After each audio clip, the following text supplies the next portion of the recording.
Halo teman sukses.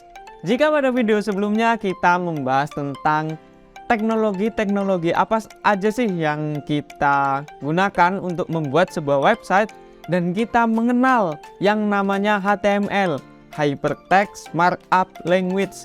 Nah, pada video kali ini kita akan lebih mengenal sintak-sintak penyusun HTML untuk membuat sebuah website.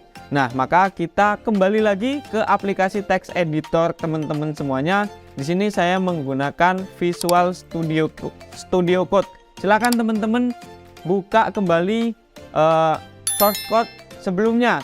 Mari kita buka project-project yang sudah kita buat.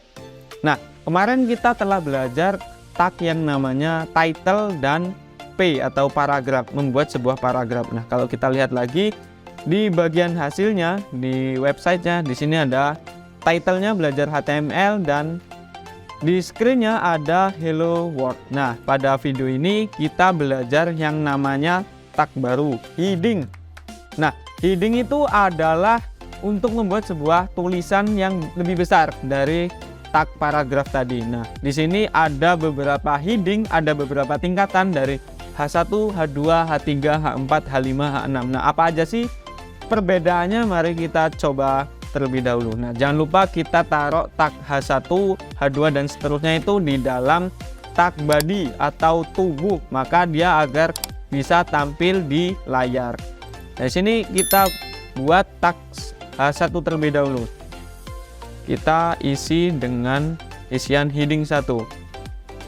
Kita save terlebih dahulu. Kita lihat hasilnya. Maka dia akan tercetak heading 1 dengan tulisan yang lebih bold dan lebih besar daripada tag paragraf. Nah, kita masukin yang tag paragraf yang sebelumnya. Hello World. Nah, perbedaannya terlihat yang menggunakan tag P itu lebih kecil dan heading 1 itu lebih besar. Nah, apa aja sih perbedaan dari tingkatan H1, H2, H3, H4? H1 itu lebih besar atau H2 lebih besar? Mari kita buat perbedaannya. Heading 2. Kalau kita lihat, maka hasilnya ternyata heading 2 itu lebih kecil. Jadi tingkatan heading itu, heading 1 adalah heading yang paling besar. Heading 2 seterusnya itu semakin kecil semakin kecil. Kita buat perbedaannya. Kita copy paste saja. 3, 4, 5. 4, 5.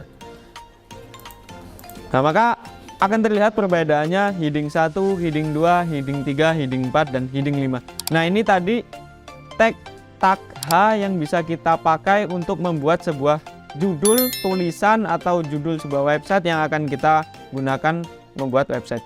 Nah, selain itu juga ada yang namanya tag untuk menampilkan sebuah gambar, yaitu namanya tag IMG. Dan ada penambahannya, itu SRC. Nah, bedanya tag IMG dan tag yang lainnya, tag IMG ini atau image itu tidak ada tag penutupnya. Jadi langsung saja tag IMG dan SRC. SRC ini diisikan gambar yang akan kita tampilkan. Di sini saya sudah membuat atau menyiapkan sebuah gambar, yaitu namanya gambar.png. Jadi kalau kita langsung keluarkan gambar.png di bawah tag heading 5, maka dia akan tercetak sebuah gambar di bawah heading 5. Nah, ini ada sebuah gambarnya, logo Positif Sukses. Nah, jadi cara untuk menampilkan sebuah gambar itu menggunakan tag IMG. Nah, gimana sih cara untuk mengatur tinggi lebar sebuah gambar? Kalau kita lihat gambar aslinya kan dia memiliki tinggi maupun lebar tersendiri. Nah, gimana cara kita untuk mengatur sebuah tinggi maupun gambar? Nah, kita bisa masukkan yang namanya style.